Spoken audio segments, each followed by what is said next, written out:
Amazing! You just finished that quilt top. You've been working on it for months. And now, how do you quilt it? Hi, I'm Bobby from the Geeky Bobbin. Recently, Rebecca from Bryan House Quilts asked me how I would quilt her Solstice Block of the Month quilt. I'm going to show you how I came up with a quilting plan using my iPad and the Procreate app. Let's go. The first thing that I want to do when I look at this particular quilt top is I really like the frame around this hexagon. So this hexagon here. So I want to make it look like that hexagon frame is going behind the main focal star in the middle. It's not necessarily the first thing that I will quilt, but it's the first thing that I will design, and then I will elaborate my design from there. I'm going to start by stitching in the ditch around the outside of that border. And when I get to the star, I'm going to stitch in the ditch around the outside of the star. Actually, I'm just going to keep going in the ditch all the way around that diamond to stabilize it. Then I'm going to stitch again in the ditch between the brown and the orange. And I will stitch in the ditch around here as well. So if I were doing this on a domestic machine, I would do that using a walking foot, and I would not want to stop using a walking foot, so I would then come down to the bottom of the peach, stitch in the ditch on that side, and finish stabilizing that. So once that is stabilized, I'm going to zoom in a little bit. So I've come back to this side, and so now I'm going to do some pebbles in between here. Pebbles or pearls, whatever you call them. I'm doing circles. And that just makes a nice little more elaborate frame for the quilting. Now, just so that you can envision how this will look in the next part of the block, I will repeat that here.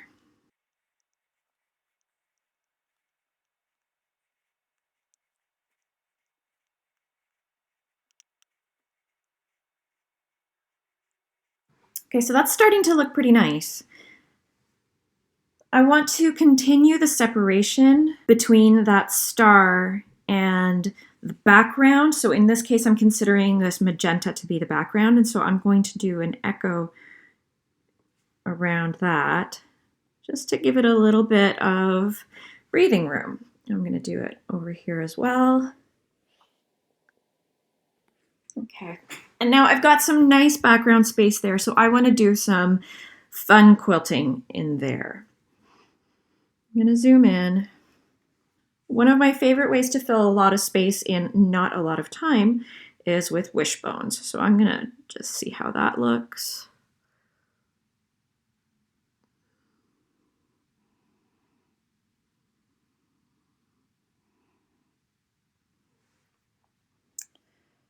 And if I zoom out, I think that looks pretty good. It's like not super difficult, but it looks fancy. So I'm going to repeat that over here.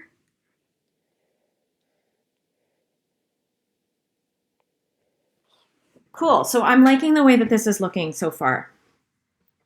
Next, I'm going to tackle this center hexagon. So this kind of mirrors what's going on the outside. We've got the magenta as a background. I'm going to treat that magenta a similar way to how I treated the magenta in the background of the overall star. I'm going to start by stitching in the ditch around the magenta. And now when I get to the place where I started, I'm going to stitch in the ditch around the orange star. But I'm not going to go all the way around. I'm stopping right there when I touch the last part of this next hexagon. And the reason for that is I am going to go around this hexagon while I'm there so that I don't have to double over things. So I'm going all the way around. And before I finish that, I'm going to stitch in the ditch around this brown star.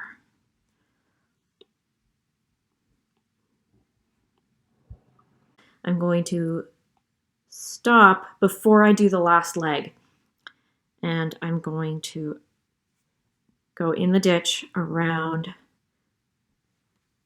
the hexagon itself. I don't want to go too heavy in that hexagon. I want that part to stick out a little bit. I'm going to use the seam lines as my guide.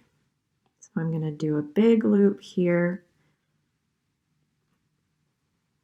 And then I'm going to move on to the next one and do a loop and a loop and a loop and a loop and a loop. And then I'm going to close that first loop.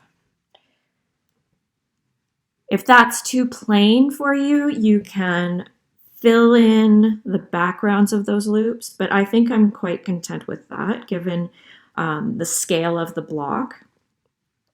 And so now I can close that part.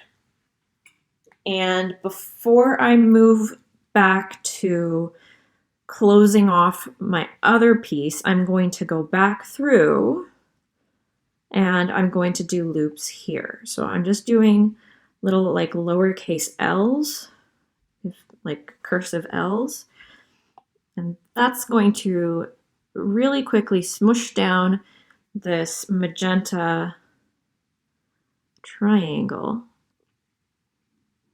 and make the brown triangles or the star pop.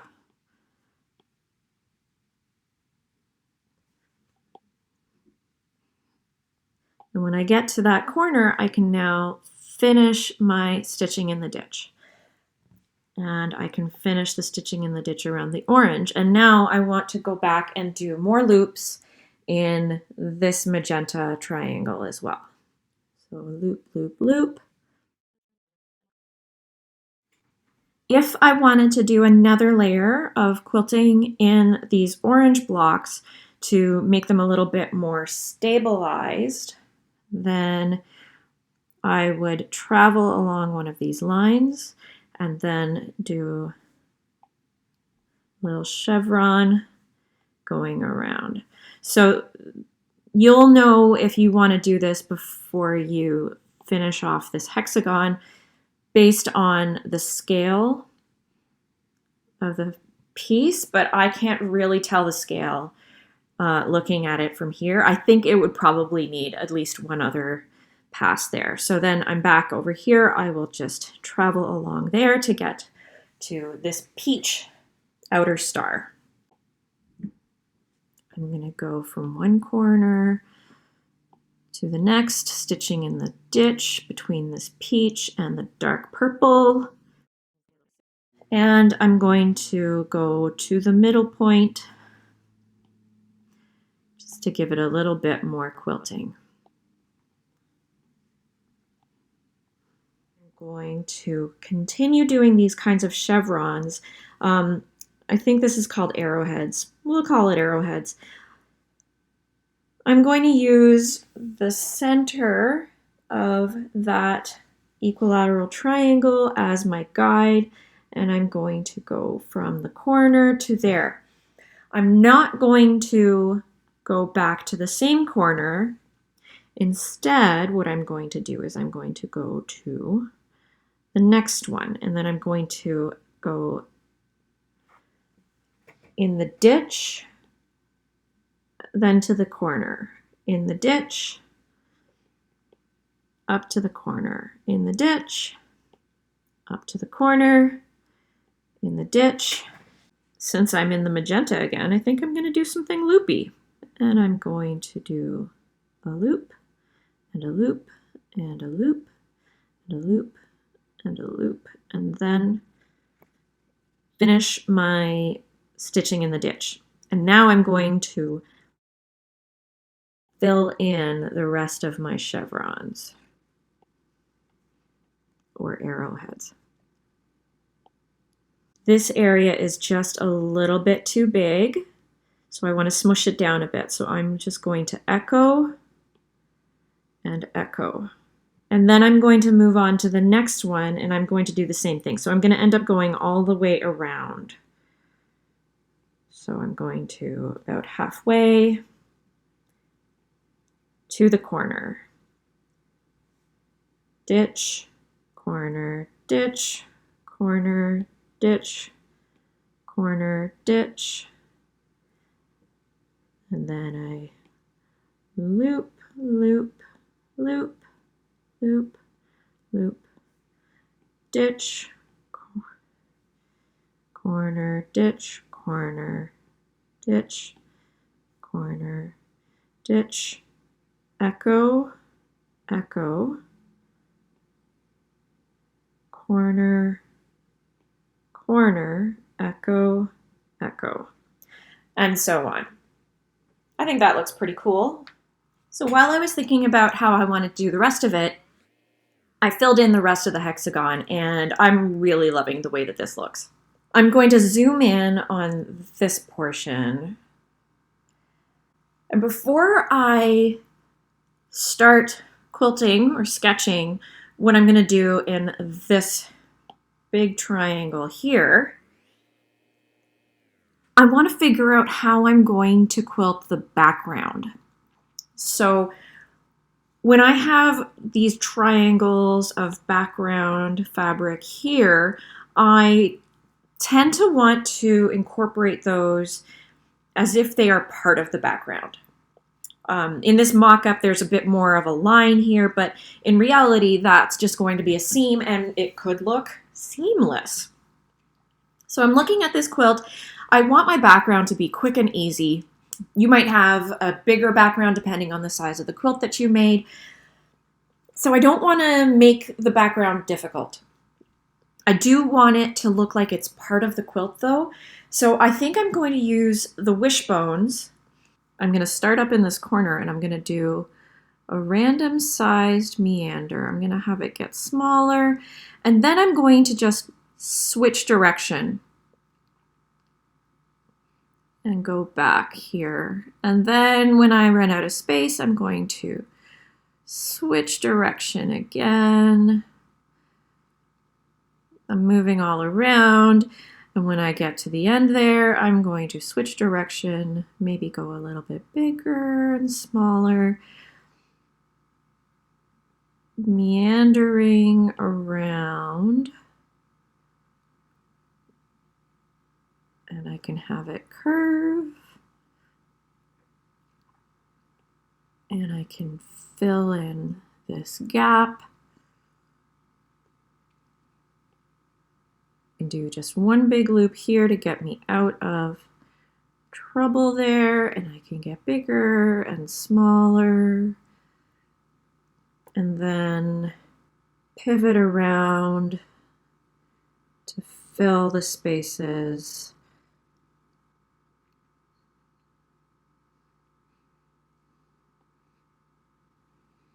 The wonderful thing about wishbones is they're great at filling irregular spaces. So if I create irregular spaces, I can fill them in. And I want it to go in all different directions and get bigger and smaller. So that's kind of what I'm going to be doing for my background. Now that I've decided that, I can picture how that's going to work in the purple background. So definitely want to continue that in through here and here. I'm going to start in this corner and I'm going to stitch in the ditch around there. I want to make this orange and magenta stripe be another frame. So I'm going to go halfway, stitch in the ditch, stitch in the ditch here, and I'm going to go halfway there. I could continue with using wishbones in the magenta or loops in the magenta. I think I will do that. just to keep it kind of consistent.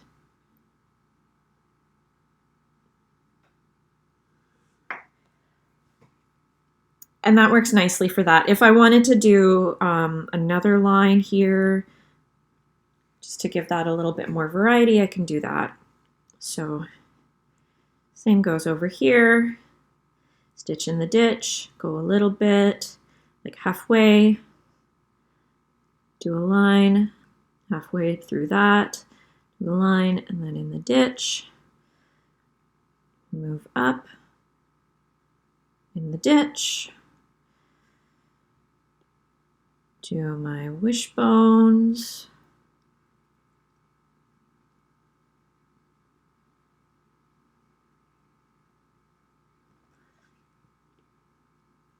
echo that line,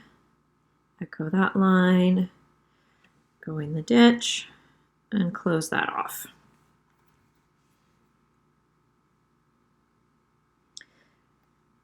So now that I'm down here in this corner, I can do some wishbones to travel. And when I get to this ditch, I can stitch in the ditch, get over here, do some more wishbone, travel along.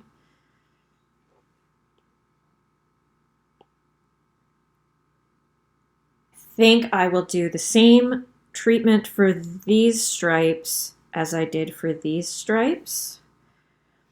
And I'll do the same thing for that little kite shape as I did for this kite shape. I'll start off by going in the ditch there. I'll do my loop, loop, loop, loop, loop. And then I go to the corner, ditch, corner, ditch, corner, ditch, ditch, corner, ditch, corner, ditch, corner, ditch, all the way around, loop, and then back through.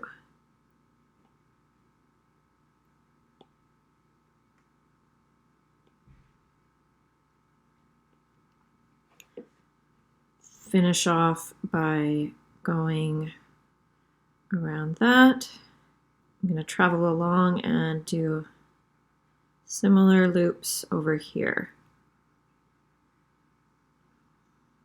I can either do another chevron over there, or I can do more wishbones.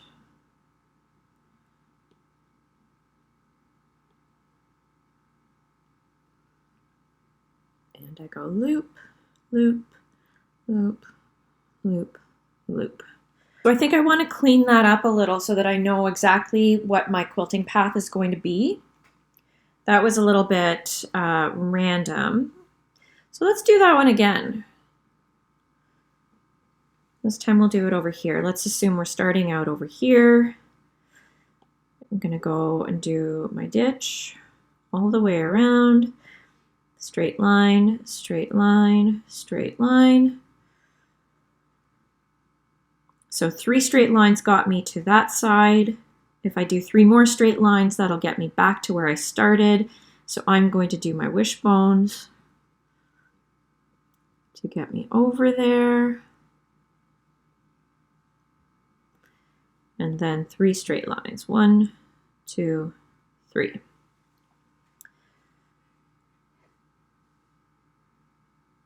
I'm going to go around the outside of this diamond.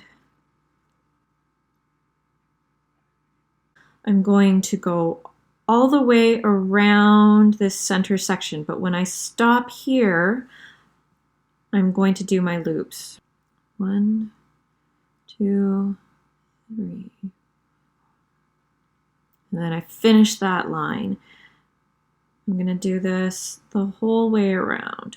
1, 3, 4, 5. finish my ditch. 1, 2, 3, 4, 5.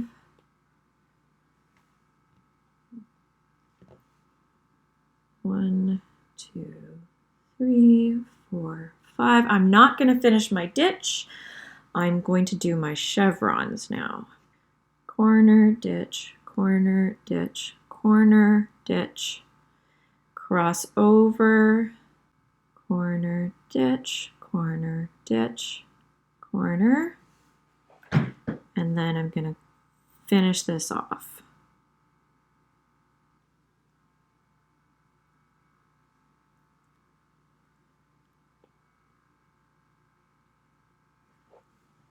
I think that looks a little bit more elegant. And there, I've closed that off. So now I can come back down to this triangle and I can either do more chevrons. I could do 3 of them to get me there. I think that's what I'll do. 1, 2, 3, and then I carry on my straight lines, wishbones,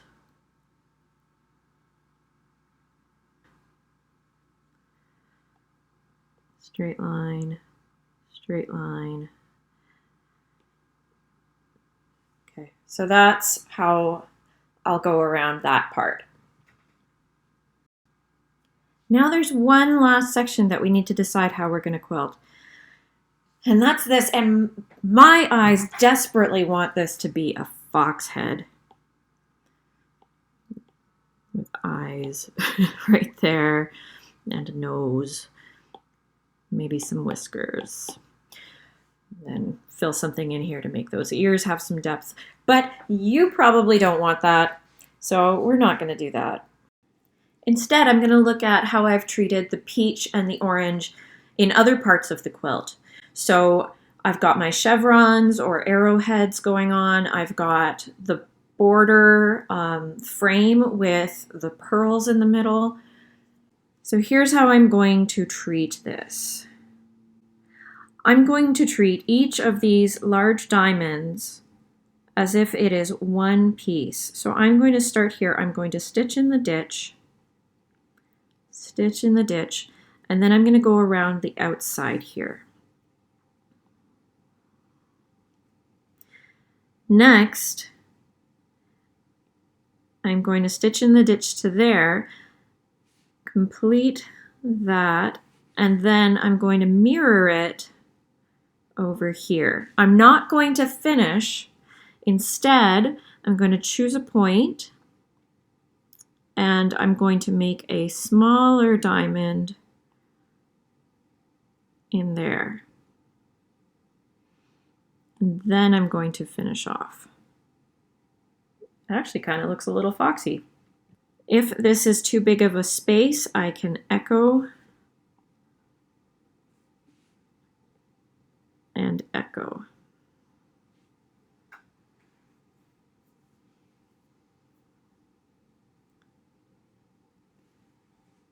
And if I had wanted to, I could have done another diamond there. That's really starting to look like a fox's head.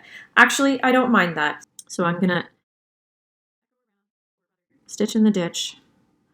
Then when I get to there, I have no choice but to backtrack, go in the ditch, mirror that. When I get there, I'm going to make my smaller diamond, and then I'm going to echo another diamond inside, finish that up, and mirror that. It's a little bit foxy, but it's not too obvious. So now I'm all the way up at this tip, and what's left is to do some wishbone meander.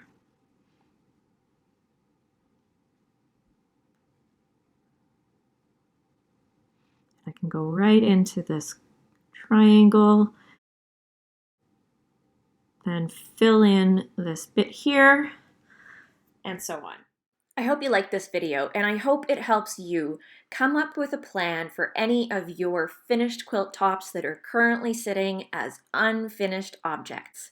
For the entire month of November, I'm hosting a blog hop and social media party called UFOvember to help give you some inspiration to resume, rework, and rehome your unfinished objects. Check it out over at geekybobbin.com and on Instagram and Facebook at geekybobbin. Leave a comment below if you have a quilt top that needs some help with a quilting plan. And don't forget to hit subscribe and like. We'll see you next time.